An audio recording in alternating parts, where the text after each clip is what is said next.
You're been requesting it. Okay, my name's Alain English. English with a Scottish accent. Yeah. I'm going to kick you off with a little bit of snooker, because the Snooker World Championships are taking place right now. And this is a tale of snooker lore, the best game ever played. It took place at the Crucible, where history was made. In the town of Sheffield, all the masses would arrive for the Embassy World Championships in 1985. So they put the reds with the blue and white and the yellow, green, brown and blue. So they put the reds and the pink and black to see the victory through. Steve Davis was the champion, the finest ever seen. With a wooden cue held in his hands, the man was a machine. Now Dennis Taylor was the man whom Davis had to best. The Irishman with massive specs who loved to joke and jest. And the game was set and the players met to dance the final duel. And the game was set and the players met which one of them would rule. Well, Davis couldn't miss a shot and took an 8-frame lead. If Taylor was to win the match, a miracle they'd need. But Taylor mustered all the strength inside him to fight back, to take it to the final frame and then the final black. So the brown he sinks in the blue and pink to bring him close to winning. So the brown he sinks in the blue and pink and sends the cue ball spinning. Now Taylor tried to down the black but failed to make the shot and left his deadly adversary with an easy pot. Now Davis came to make the stroke that would see him the victor. To everybody's disbelief, he missed a total sitter, and the black stayed out, and there was no doubt the pressure was too much. And the black stayed out, and there was no doubt that Davis lost his touch. Now Taylor rose to meet his fate, his face had gone all red, and as he sank the black he raised his cue above his head. The game had gone down to the wire, but somehow he went through it. He wagged his finger to the crowd, I told you I could do it. And the black went down and he won the crown, oh what a great game it was. And the black went down and he won the crown to cheering and applause. And the game was done and the battle won upon the final ball. And in history it is held to be the greatest game of all.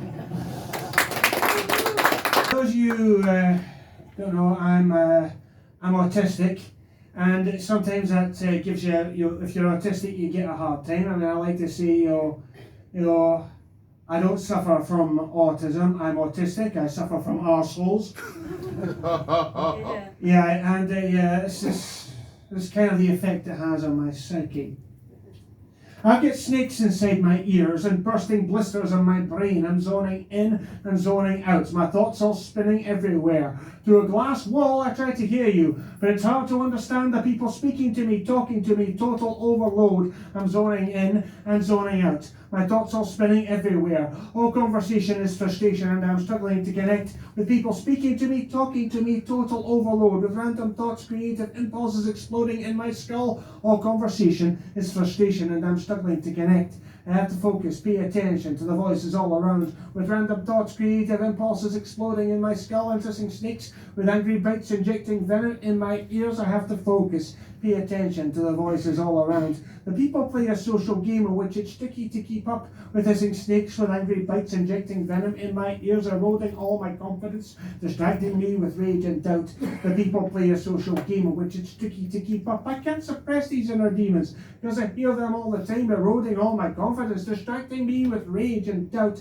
The stinging lectures of my aunts that reeked of words that stank of truth. I can't suppress these inner demons because I hear them all the time, the taunting bullies in the playground, shouty teachers in the class, the stinging lectures of my aunts that reeked of words that stank of truth. The friends I've hurt, the loves I've spurned all pull me deep inside myself. The taunting bullies in the playground, shouty teachers in the class, the scattered fragments of the past that are embedded in my mind. The friends I've hurt, the loves I've spurned all pull me deep inside myself. Where soon they merge into a matrix of creation and ideas. The scattered fragments of the past that are embedded in my mind. These vivid images so sharp they prick my conscience, stir my thoughts. For soon they merge into a matrix of creation and ideas. I can't contain them, stretching, screaming as they struggle to escape. These vivid images so sharp they prick my conscience, stir my thoughts. The superheroes, evil villains, pretty damsels, wise old men, I can't contain them, stretching, screaming as they struggle to escape. Rampaging armies, squabbling politicians to fight innocence. The superheroes heroes, evil villains, pretty damsels, wise old men. I make up stories in my dreams. My fantasies are brought to life. Rampaging armies, squabbling politicians, suffering innocents burst out of me and take the shape and form of words. And with these words, I make up stories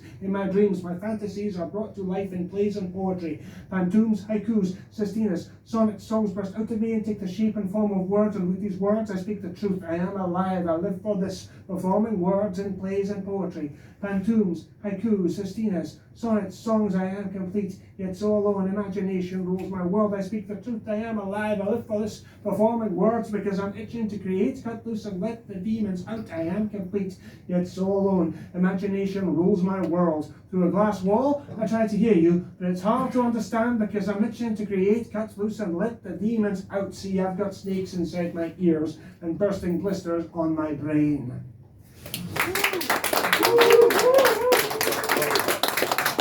The third one is snooker, but anyway. Okay, but this one, this is about the second subject, and it's about love. Love is a feeling, an invisible but very real feeling, a strong feeling, a feeling of caring, a feeling of desire. Love is you, love is me, love is what binds us together in society. Love is emotional, love is physical, love is paternal, love is familial, love is platonic. Sometimes love is sexual. Love is not loneliness, love is not jealousy, love is not greed, love is respect. Love is not absolute, love is not binding, love is not possession, love is not stalking, love is not obsession, love is not living in fear of rejection. Love is not a fairy tale, love is not a fantasy, love is not voyeurism, love is not pornography, love is neither hate nor worship of another, love is empathizing, love is understanding, love is listening, love is sympathetic, but sympathy should never be a substitute for love. Love is not gaining, love is giving, love is sharing. Love is not violence, love is not abuse, love is not rape, love is not perversion, love is never harm.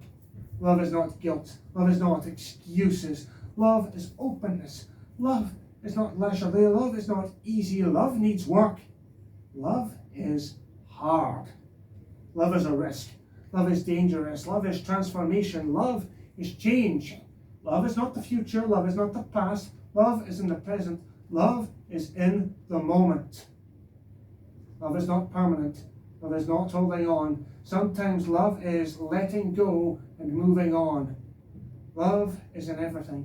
Every living being that interacts with the environment. To live without love is to never live at all. For we all laugh, we all cry, we all live, we all die. But those who really live, love.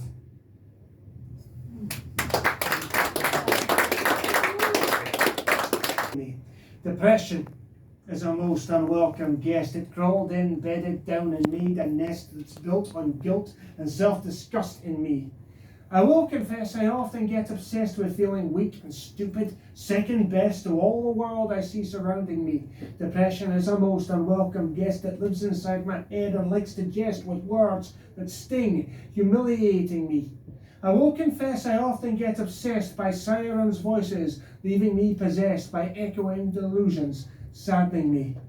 Depression is a most unwelcome guest that beats me down and gives my nerves unrest. And with this broken man I see reflecting me, I will confess I often get obsessed. Depression is a most unwelcome guest.